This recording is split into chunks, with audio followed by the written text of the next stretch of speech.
Okay, I think we've slowed down. We've got 172 people here. Welcome, everybody. Really happy to see you today. Thanks for joining us. We are here for Scam Survivor Day. Combating online scams is the topic of our webinar today. To kick us off, I'll introduce myself. I'm Lisa Plaggemier. I'm the Executive Director of the National Cybersecurity Alliance. And Christine, why don't we go to you next? Would you introduce yourself, please? Yes, good afternoon, Christine Kieffer, or at least afternoon on the East Coast where I am. Christine Kieffer, I'm with the FINRA Investor Education Foundation, and my role at the FINRA Foundation is to oversee the foundation's research and programmatic efforts to protect consumers from fraud and scams. Thanks for being with us. Mel, how about you? Sure. My name is Mel Lanning. I'm the Executive Director of the BBB Institute for Marketplace Trust, which is the 501(c)(3) educational foundation of the International Association of Better Business Bureaus.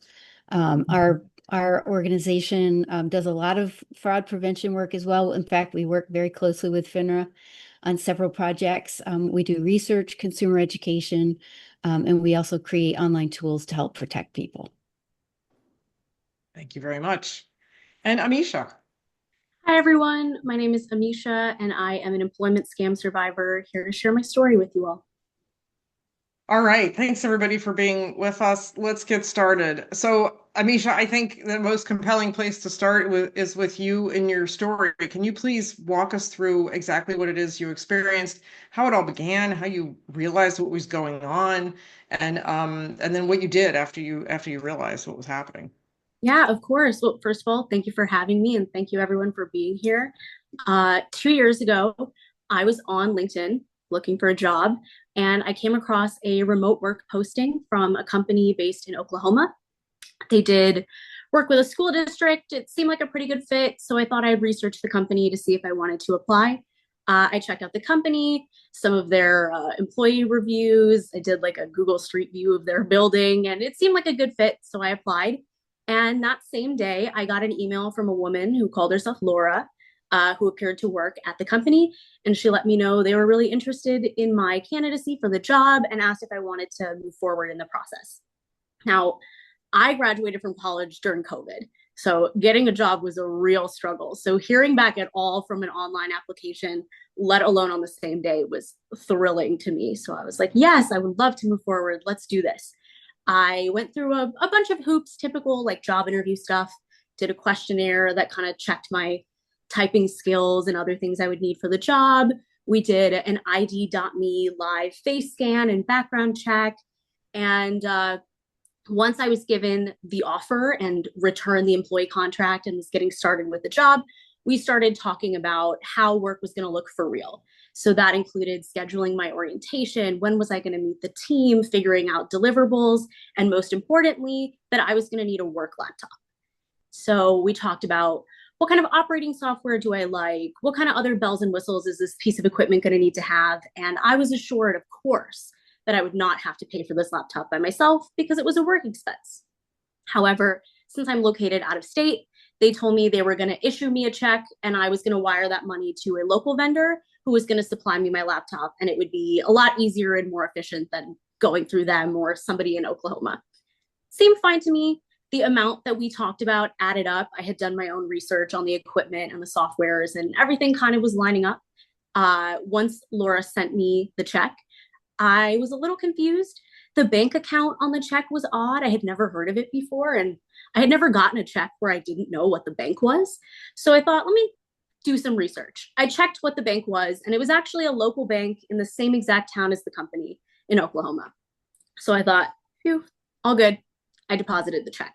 When my bank account balance increased, I went and did what they told me. I wired it to the local vendor and waited for my work laptop. The next day, I was contacted by the company and they said, oops, that vendor's out of the laptop. We're going to send you another check. We found another guy. Don't worry about it. They issued me a second check. This time, the bank put a hold on that check. So they were like, hey, maybe you could front the money yourself. And I said, no, I think we should just wait. They immediately backed off of pressuring me to pay, which felt good to me. I thought, yeah, they're kind of overbearing, but I need a job. It is what it is. Friday of that week rolled around and I checked my bank account like I had been every day to see if the check had gone through. And what I discovered was not only had the check not gone through, the amount of money that I had wired for this laptop was gone from my own money. And I was shocked. Initially, I guess this would be the moment I discovered the scam, but I didn't know employment scams even existed. So my initial reaction was, oh, that's really weird. Maybe something glitched in my bank account or something. So I went to my bank and I talked to the people there, and they very awkwardly were like, hey, I think this was a scam of some sort. And that's when I had that very shocking, like record scratch moment of, wait, what? I was applying for a job and I got scanned? What do you mean? And so beyond that initial shock and confusion, my first steps were to Google what to do when you've been scammed and to try to pick up the pieces from there. I think what's really fascinating is just the backstory that the scammers made up, right? To go through all the, that's work for them, right? That's what they view as their job, of doing, the identification process, and they made it seem incredibly legitimate. I mean, they really pulled you in through all these things that seemed really normal before they got to the point where they did something that could have seemed a little odd had they not built that relationship and that trust with you first. Mm-hmm. Um, Absolutely. yeah, I think that's really fascinating. What impressed me when we first met was just how intelligent and eloquent you are, and the just further proof. I know our own research says that people don't think they're going to fall for these things. Nobody thinks it's going to be them. They think it's going to be somebody else. But if that's what you're still thinking, then all they have to do is meet somebody like you, and that reminds us that we're all vulnerable. And graduating during COVID, that's one of the factors that they're able to leverage, because I have a kid who graduated during COVID as well. It was a difficult time to graduate, so that kind of adds to the stress of the situation and makes you more motivated to want to have that job. Mm-hmm. So Christine, or I'm sorry, Mel, we're hosting this because of Scam Survivor Day, which was founded by the BBB. Can you start by telling us exactly what it is? What is Scam Survivor Day? Yeah, I'd be happy to. So, Scam Survivor Day was actually established last year for the first time. We and so BBB has the bulk of our work has been in fraud prevention, really. A lot of consumer education, um, trying to provide information to consumers and businesses to help them avoid scams. But we have seen that, and Amisha's story demonstrates it, scams have become more complex. They spend more time with people to build trust. And we're just seeing that everybody is being impacted by scams. And we've started to hear more and more stories of the full toll of what happens when somebody is scammed out of money. And so we created National Scam Survivor Day last year. It is officially this year. Today is National Scam Survivor Day. And we created it to spotlight the needs of all survivors, and to also just encourage people to come forward to tell their stories. We do think telling the stories about what happened to you is empowering and can help in the recovery process. We also think that it can help remove the stigma, if you will, that some people feel about reporting scams or sharing stories about that. We need to remove the stigma for this, and let people know that this is something that can happen to anyone, and to give survivors the opportunity to be heard. So for all those reasons, we created it. We also, and I'll talk later, we also created a scam survival toolkit with resources for scam survivors. And so this is just a special day where we put aside the data, if you will, and really focus on the people who are being impacted and how we can do better. That's great. I could already predict that we might be doing a webinar again this year, next year at this time. I think this was long overdue to have something like this that was specific for survivors. Um, Christine, can you talk to us a little bit about the non-financial impacts of fraud and some of the emotional and psychological effects that survivors often face that might go unrecognized? Absolutely. A lot of us think about scams in terms of dollars lost. And while that is impactful, scams are an emotional experience. The scammers aren't directly going for the money. I mean, that's the ultimate gain and the ultimate desire, but they're manipulating emotion to do so. And that manipulation of the emotion has consequences, and it has consequences for victims, for survivors, for those of us even who are just targeted as well. There can create some real tension with our emotions. And so the FINRA Foundation has done a lot of research around emotional consequences of fraud. We consider non-financial consequences.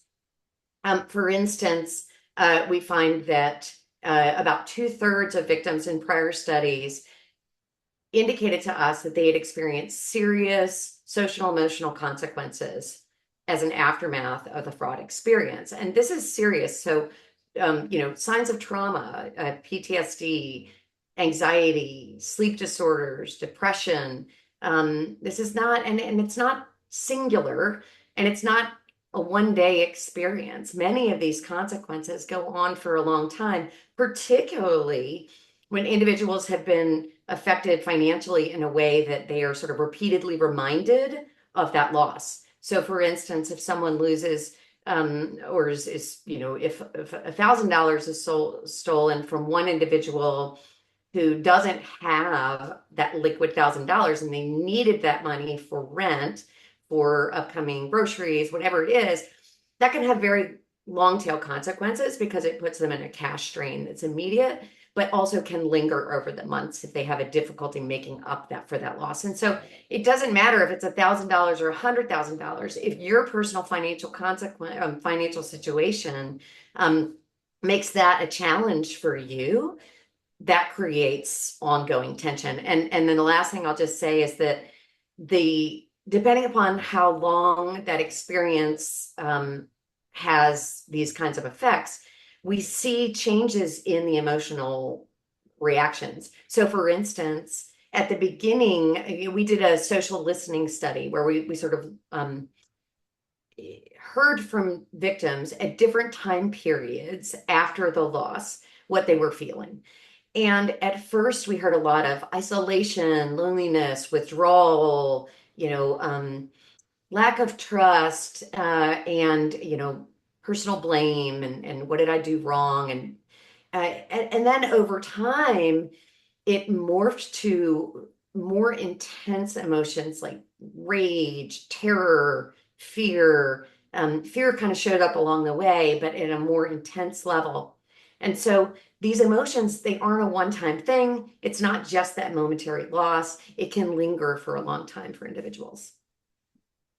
So, Amisha, how did you experience that? The more emotional effects, not so much the financial loss. That's a given, but but how did you experience those things? I definitely want to echo everything Christine was talking about. It's been 2 years for me, and of course, there was the financial loss. My identity was stolen, like very significant personal information is out there. All of that stuff is a stressor and not something anybody wants to deal with. But the most like severe and almost debilitating effects for me were the emotional ones. I experienced a very significant loss of self-confidence. I felt like I had almost failed at being an adult before I had even really gotten to be one. I felt very ashamed and embarrassed. I didn't want to tell anybody what had happened, so I was isolating myself. It became like a dirty secret what had happened to me. And that led me to continue to blame myself. I felt like I was the only person in the world that went on LinkedIn and lost a bunch of money, and everyone else was just living life normally. And it was very harmful and toxic, both as a way to move through the world being afraid of things. I still deal with an anxious response when I'm opening my bank app.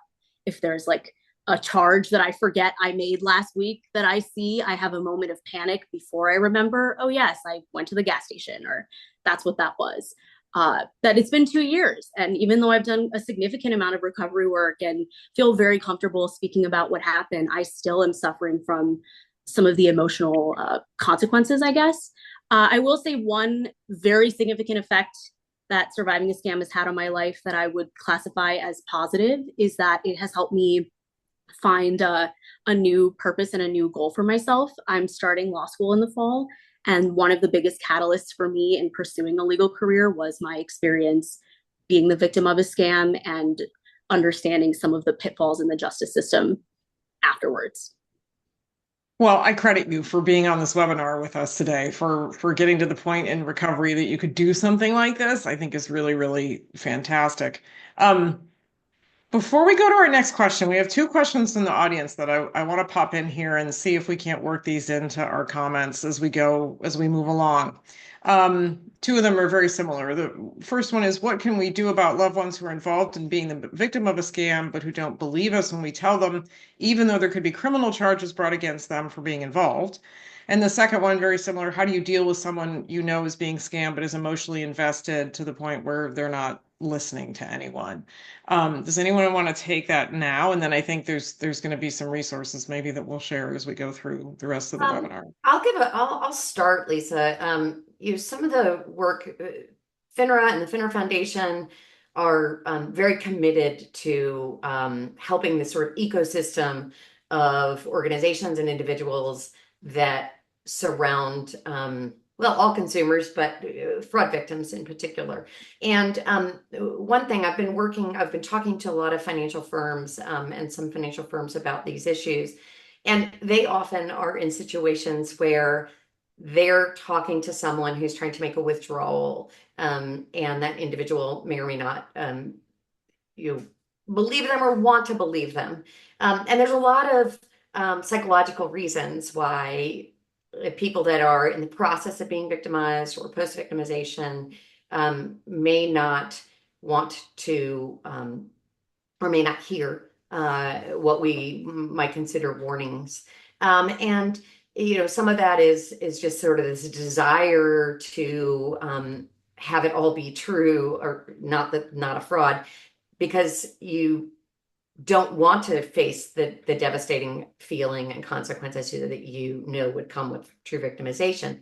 And so some of what I've talked to firms about and others in this space about is, how do we come up with questions to ask someone in the moment that help them find their own aha moment? Because those are the most powerful, when you yourself come to the conclusion. And an example would be, some questions you can ask, but also understanding what that fraudster is providing, that scammer is providing, that is a need for that individual. So in Amisha's case, it was employment. So it had a need for financial security and a paycheck, and finding and so helping Amisha find alternative sources of employment. I've talked to some individuals who say that in a romance scam, for instance, it was this need for belonging and love for this individual. And they were getting daily contact, right? More than daily, but hourly contact from their scammers. And so providing that level of contact in another way. So the family members started reaching out more frequently to this individual, signed up for a community class to take together to get this individual out of that sense of isolation that they had, to replace that time that the scammer was giving with something more constructive away from the scam. And so that's not an easy answer, but it's a longer term solution to a problem, which is, what unmet need is being fulfilled by that scammer, and how do we fill those needs that provide a more preventative effect in the long run. That's just some of the ideas. Mel, you probably have more. No, I echo everything you said, and our research also indicates that for romance scammers, when we were asking the question about it, we found that several of them were still speaking even after they realized that this was a scam. They continued the communication because, to your point, Christine, they needed that person in their life for whatever reason, and they weren't not willing to cut it off. So while most would, there's still some that it takes longer than you think for them to cut off communication. I'll just add one last point, which is, it's less helpful whenever we come forward with judgment or make the person the victim, the survivor feel bad about anything, we're pushing them further away and more into the hands of the scammer that has ingratiated themselves in their life. And so to the extent that we bring empathy and support and positivity to that individual and our loved one, we're more likely to help them bridge and get away from the scammer. Yeah, so Christine, let's pull on that thread a little bit more when it comes to that judgment, victim blaming, victim shaming. Why is that so harmful? And tell us more about that. I Yeah, think the we're FINRA we're all Foundation. prone to it. Yeah, we are. And it, for the vast majority of individuals, institutions, it's really unintentional. We're not trying, most of us, to harm another person for what happened to them.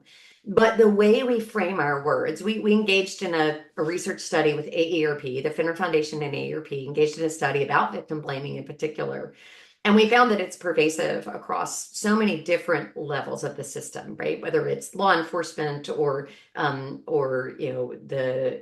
family members or the media. So, for example, would be a media headline for a fraud situation is typically, woman scammed out of $100,000. That's the headline, right? Where's the verb? The verb is on the woman who was scammed. And even just using the word scammed makes it seem like she was duped. She'd done something wrong. And Amisha mentioned, I wanted to play off something you said. You said specifically that you'd done a lot of research, and a lot of times the way we question someone or the way we talk to them about it will just make some assumption that they didn't do enough homework. And so a lot of the victim blaming language, we can kind of think back to when sexual assault was being viewed because the woman was wearing too short a skirt, right? And if you can think about today's language around sexual assault and other kinds of victim scenarios, we really need to shift where our verb is placed. So a media headline might be instead, transnational criminal steals $100,000 from Ohio citizen, right?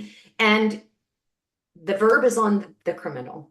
And we need to really be conscious. And it's hard. It's hard to say, someone fell for fraud. Well, again, the verb is being placed on the victim. They fell instead of, this criminal did this, took this act. So the way we really make our assumptions and the way we phrase phrase things imply blame. And even if we say, why did you give a stranger your money? Right? It kind of sounds like a natural question. Why did you do that? Again, you're saying to the victim, you did something that caused this. And the whole problem with frauds and scams is they do require engagement. Identity theft is true theft, but frauds and scams require engagement by the victim. And we interpret that as the victim did something to deserve to like cause what happened to them. And so the really being careful about our words and how we respond to that victim is the most important thing we can do to lead someone on the path from victim to survivor, like Amisha. Amisha, I want to tell you, you have so much support going on in the Q&A statements from people. And I think my favorite when you said you were going to go to law school was the person that just said, heck yeah. So a lot of people cheering you on. That's fantastic. There's also a few people wondering a little bit more about data, like statistics on these scams. So Mel, you just recently released the BBB Scam Tracker Risk Report. Can you give us some key findings and takeaways from that this year? Yeah, I'd be happy to. So our risk report, which is if you go to the next slide, yes, there you go. We publish annually our BBB Scam Tracker Risk Report, which is essentially an annual report of everything that's submitted to our scam platform.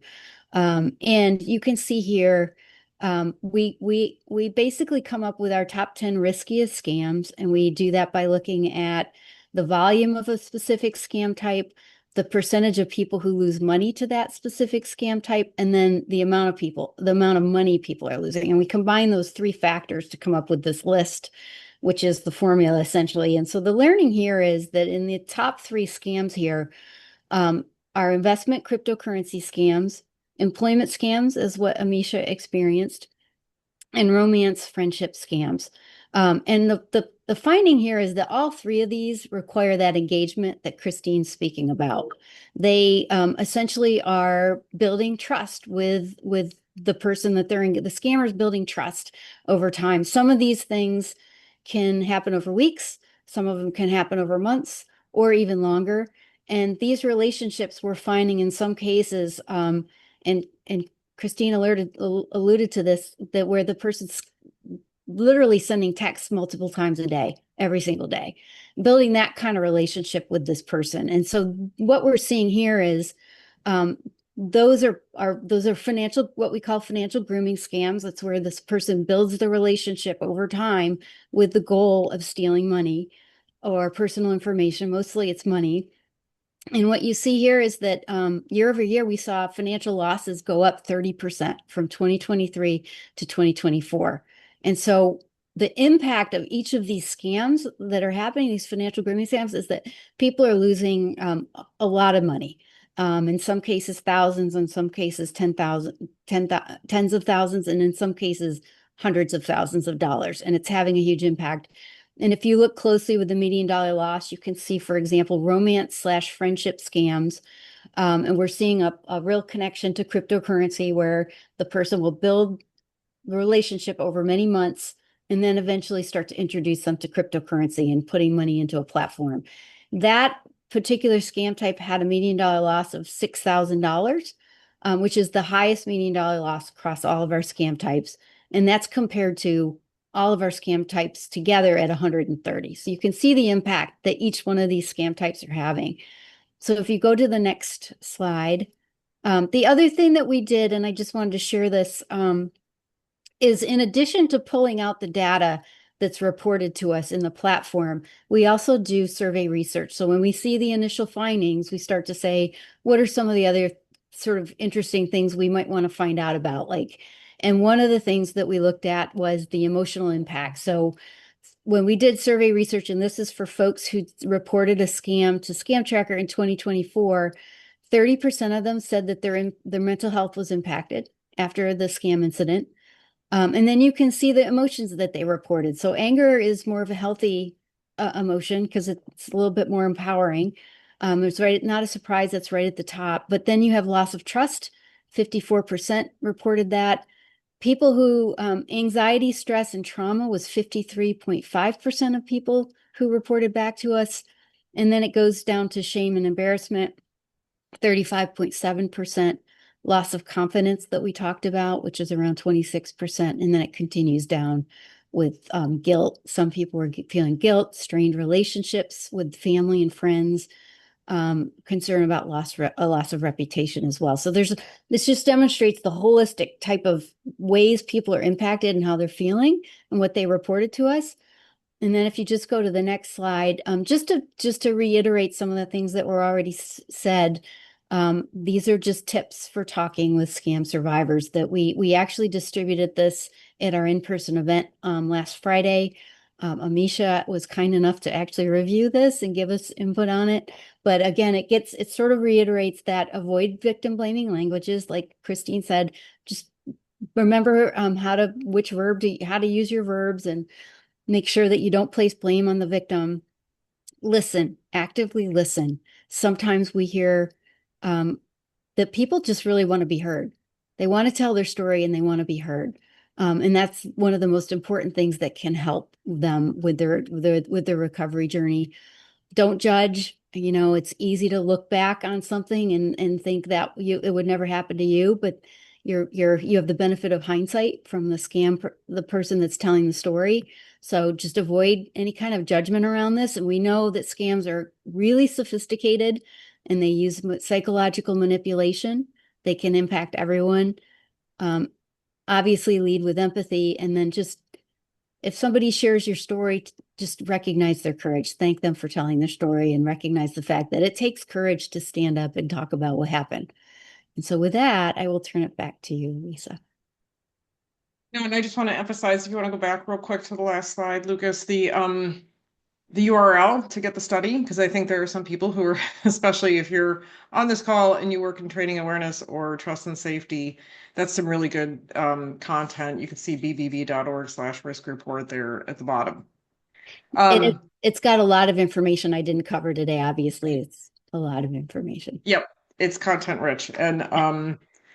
And this is the kind of content that can help you justify why you need to be talking to employees about this, because if you just look at this slide with all the emotional impact, those are stressed out employees who are going through things like this. So I think we still have some leadership in some companies that are asking, why are we talking to employees about this? This is about their personal lives, but it really affects people across the board. If anybody's wondering, this is going to be, if you joined us late, this is going to be recorded and will be available afterwards on our YouTube channel. Amisha, let's go back to you. And you talked about your frustrations with seeking some justice, and it sounds like you've availed yourself of some sources of support to help you work through all of this. Tell me a little bit about that experience, and then some of the challenges that you faced, where we all need to improve. I think the first challenge for me was just changing my mindset and understanding that what I had experienced was a crime.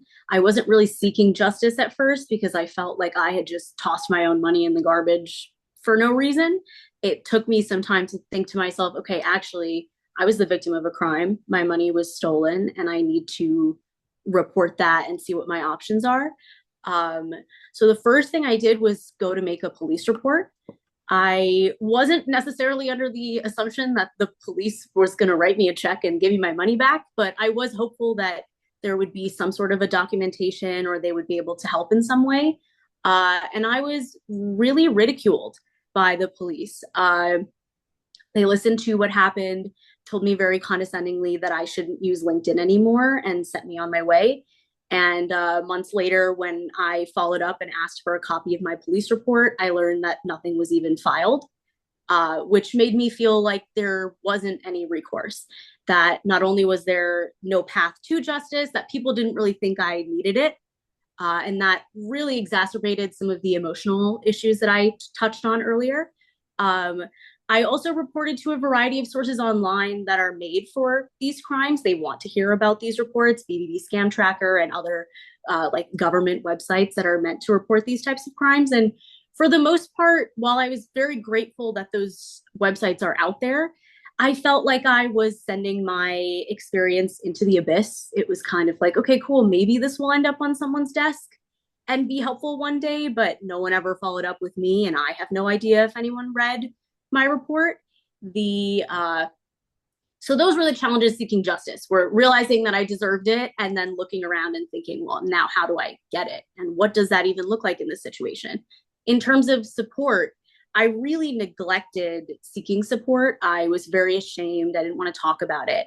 But when the Better Business Bureau reached out after reading my Scam Tracker report and kind of set me on a path of advocacy and sharing my story, I realized how much I had been avoiding seeking support. And that is when I realized I needed to open up to people. I told my family, I told some friends, I shared my story in a webinar and a couple of other platforms. And I realized that trying to live in ignorance of this industry after I had been victimized by it was very harmful for me. That the biggest challenge for me in seeking support was to just find that bravery to push through the stigma, to be like, hey, this thing happened to me. I feel like it's my fault, but I'm going to tell you anyway. And almost every single time I shared my story that way, I was inundated with support. And I was shocked at how many people in my own close circle had been victims too and never told anybody. So yeah, definitely speaking up and finding a community were really helpful in terms of support. Yeah, a couple of comments about people in the Q&A saying they're sorry you experienced that, particularly with law enforcement. I would love to do more law enforcement training. I know there are other nonprofits out there training law enforcement and things like this, but you live where my parents used to live, so I'd be happy to come talk to the police there with you. I know that town.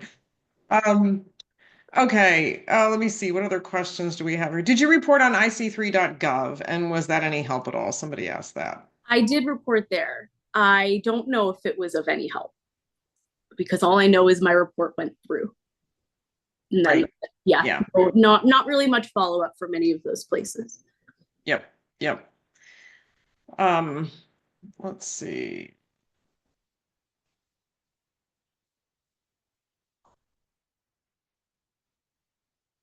Um, maybe Mel, you can answer if this is in your report or not.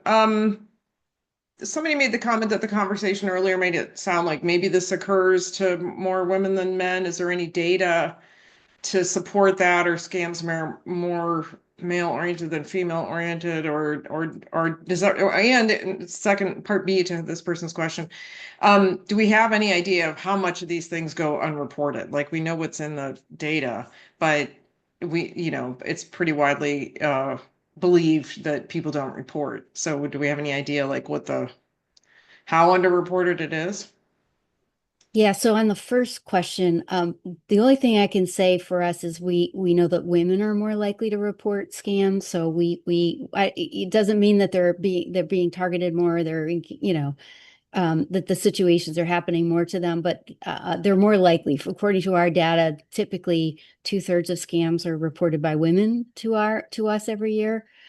So they're more likely to report it. I would say our data typically shows too that men lose higher amounts of money. It's reporting, it's self-reported. So all we know is what people are actually telling us, but that's what we're seeing in the data.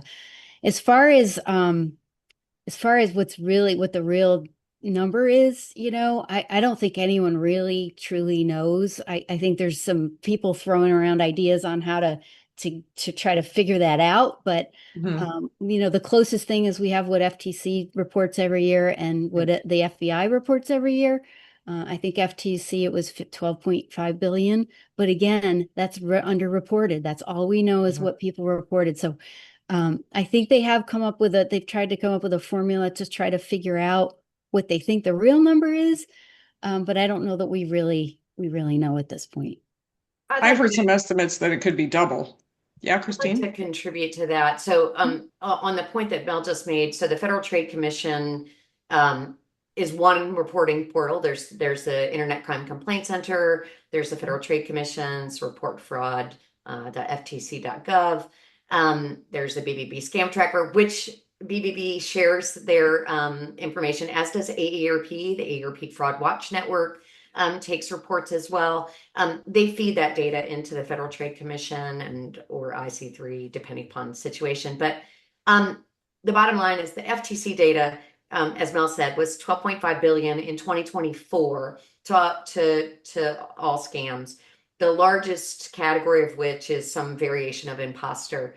For most scams today, impostering is part of the vehicle. So that kind of applies to a lot of scam types.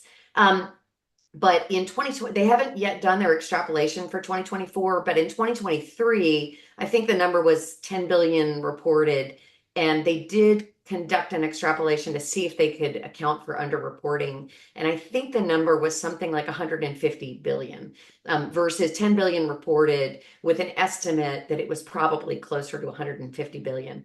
A long time ago, the FINRA Foundation worked with Stanford University on an extrapolation, and this was back in early like 2010 and 2011, I think it was.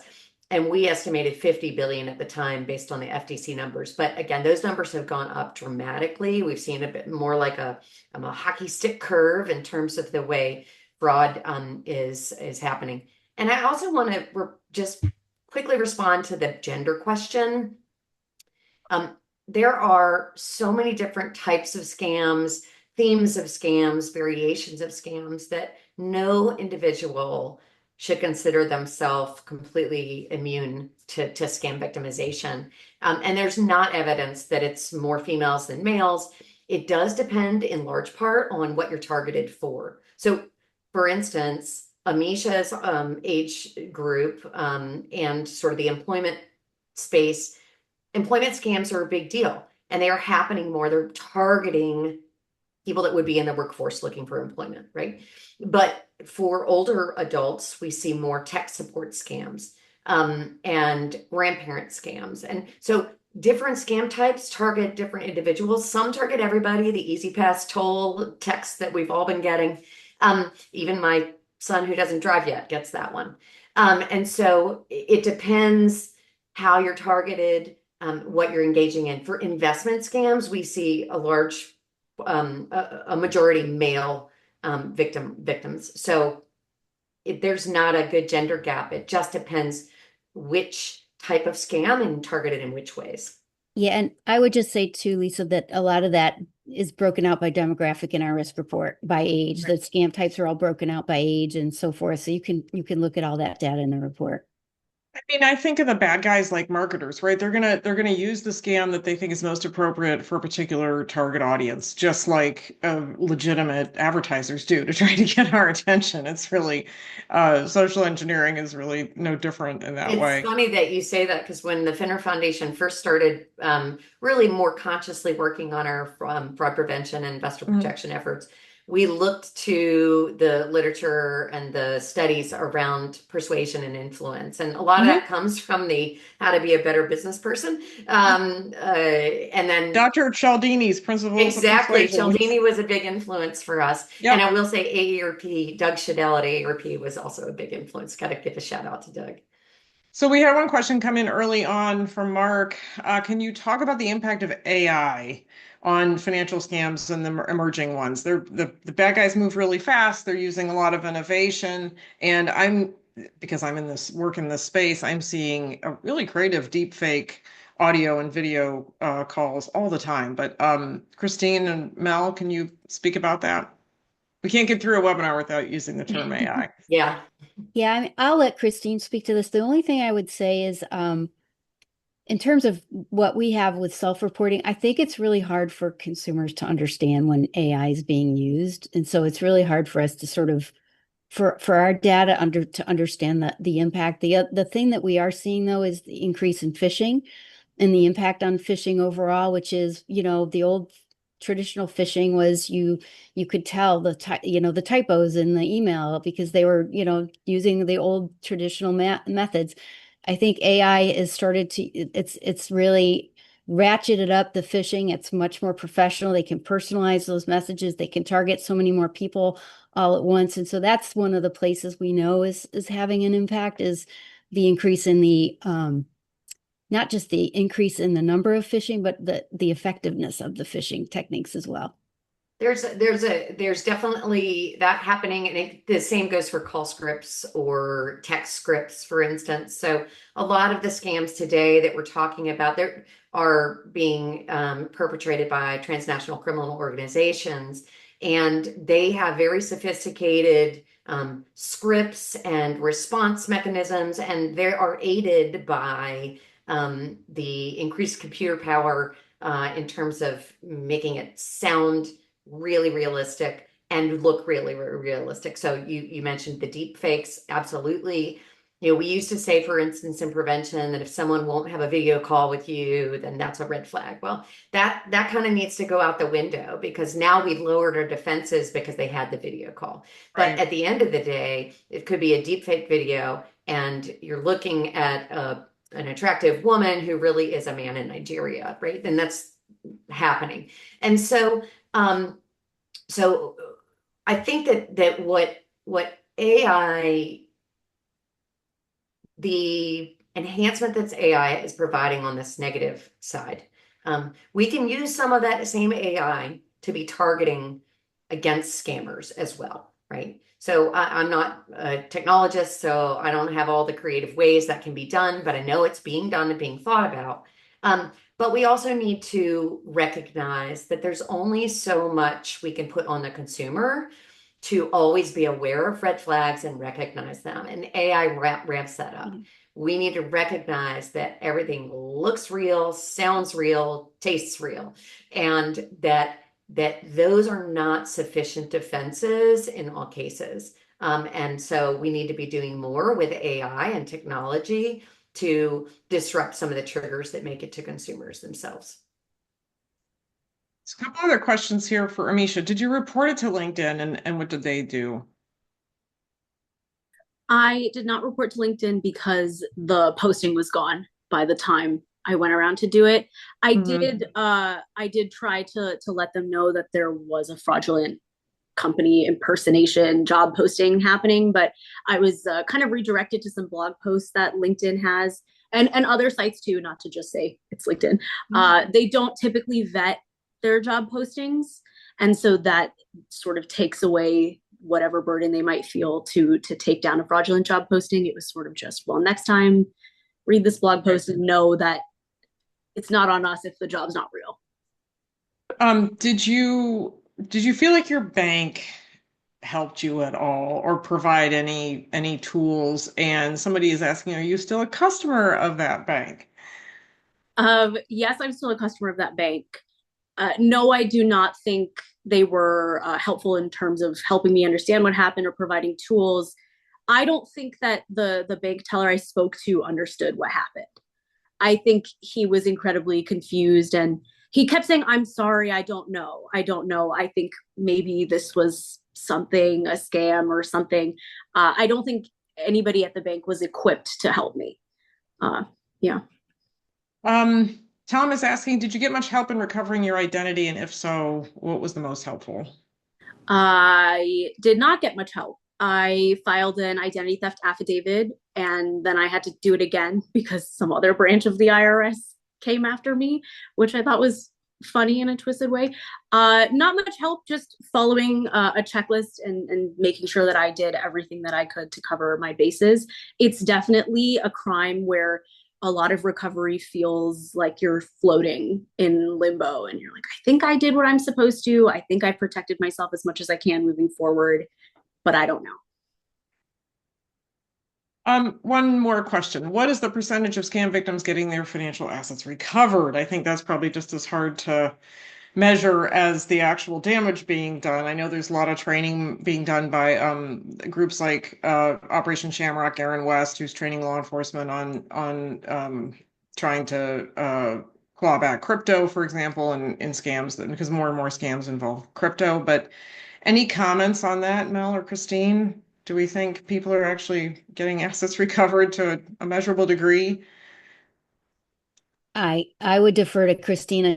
I think I had this asked on a webinar a couple weeks ago, and I think it's really hard to know, really what I mean in terms of just how many people, how much, whether DOJ is getting money back or not. I don't think there's an easy answer to this question, but Christine, I would defer if you have another more helpful answer. It's hard to know. I would say, it depends on the type of situation. So in an investment fraud scenario where there's a quote unquote, legitimate individual or firm involved, you may have legitimate recourse options through the Securities and Exchange Commission or FINRA or state securities regulator. So that's just an example. But certainly, in a situation like some of the ones we've been talking about, where there are these sort of transnational interactions taking place, it's much more difficult. But as you mentioned, Operation Shamrock's trying to do more, and there are others working on crypto tracebacks. But the scammers change their tune. So we've been hearing more and more recently that gold is being, people are literally being asked to buy gold bars and transfer gold bars. Cash is never out of style. It's less traceable than crypto. And so again, it's the more we can do to prevent, the better, because once someone's lost their funds, it's very difficult to get it back. Every once in a while, someone at the Federal Trade Commission or IC3 who has reported might be involved in a case that gets larger and there is some sort of restitution or recourse or returned funds. And so it's always worth reporting, but you have to go in with the expectation that the funds might not be returned, but it's part of the process that you need to engage in. Somebody brought up deepfakes again in the Q&A, and Lucas, if you could put a link to the campaign that we've got running right now. We've actually produced radio ads that ran on iHeartRadio for a couple weeks. It's about having a secret word or a verbal password, a safe word with your family, with your colleagues. We'll share that in the chat because that's one way to combat the deepfake scams. Okay, so for everybody in the audience today, I'm going to ask you speakers, we'll go around the horn here. What can we all be doing better to support scam survivors since it is Survivor Day, Scam Survivor Day? Mel, do you want to start first? Sure. And if you guys could maybe pull up my slide on the toolkit, I would just make sure that if you're working with scam survivors, that you're being thoughtful, using all those points that we made earlier, and help them find the resources they need. So one thing that we created last year, which is what we actually launched it during Scam Survivor Day last year, was our Scam Survival Toolkit. We know that everybody's journey is different.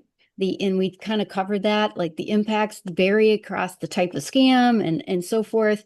And so everybody's going to have a different recovery journey. And so this was created to help people come in and answer a few questions to get a very tailored sort of next steps on what they should do. So for example, if you paid, if the scammer got a gift card from you, that's all you're going to see is you're going to see what to do if you paid with a gift card. You're not going to see credit cards, online payment systems, digital apps, or any of that.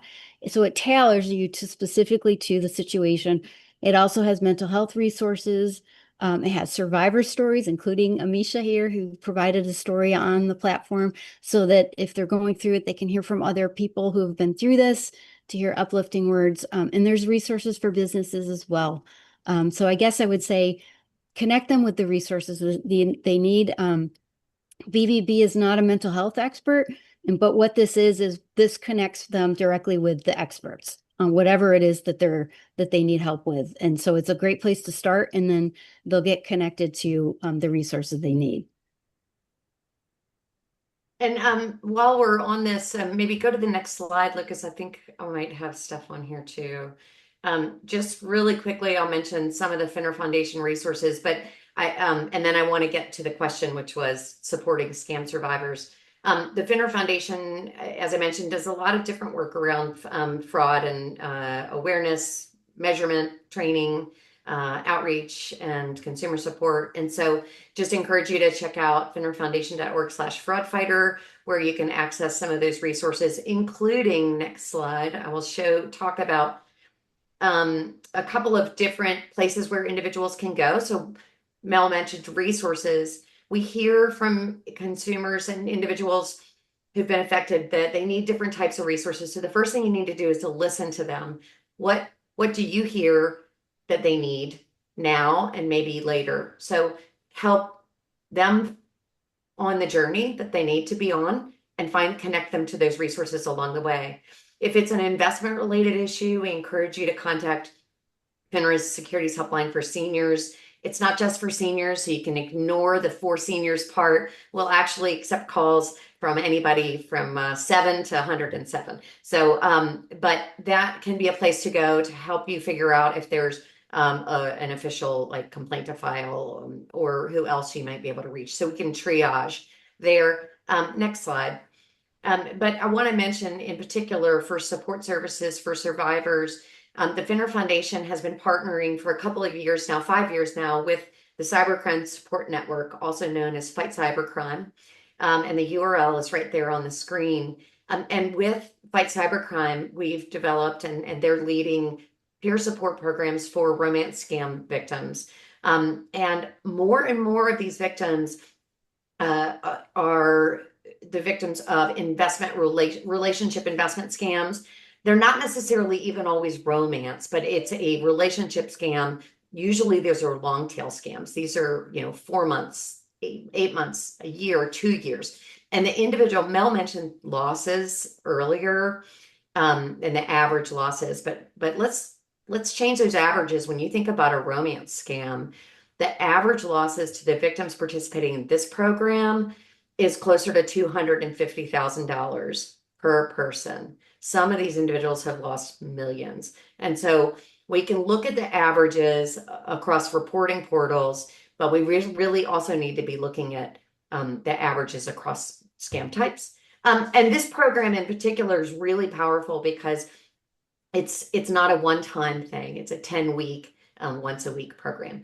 Next slide. And then we also are working with Give an Hour, which is a mental health counseling association. Mel mentioned we're not professionals in mental health, but we can connect to people that are. And Give an Hour connects with mental health providers and allied associates around the country to help them do a better job of serving their communities and provide opportunities to serve their communities, sometimes pro bono and in other ways. And so they offer a support program as well that has drop-in opportunities for survivors, for individuals, whether they consider themselves a victim, a survivor, or a loved one of someone. So we have these support groups. There's a URL on the screen there. And they also have some flyers that we've been developing, sort of like how to have a conversation with someone who's been victimized, how to better support them. So just sort of easy guides to help you in this process. And then I think that might be my last slide.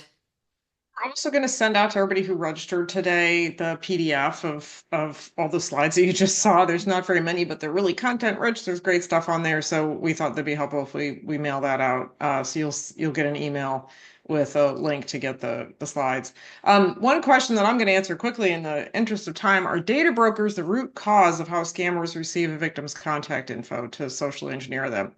I would say there's no one thing that's the cause, right? Data brokers certainly make it easier. They do some of the bad guys' work for them if one of them is breached or a bad guy gets access to one of their databases. But honestly, there's so much information about us that we ourselves put out online on social media, in addition to all the information that's been involved in all the data breaches over the years. So if you think about a bad guy with a huge data warehouse where they know everything about us, both from ill-gotten gains, data from data breaches, plus stuff that's just out there in the open. So I don't, if we got rid of data brokers tomorrow, we would not get rid of this problem. That's kind of how I view that.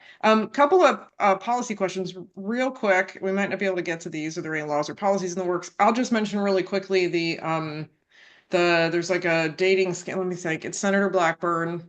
There's pending legislation. There's a bill right now floating around about dating scams, isn't it? Christine and Mel, are you familiar with that one? There's some conversations about taxes and also taking place that are Yep. related to the tax liability that some victims face when they've cashed out their 401ks and retirement plans, or otherwise withdrawn I think assets.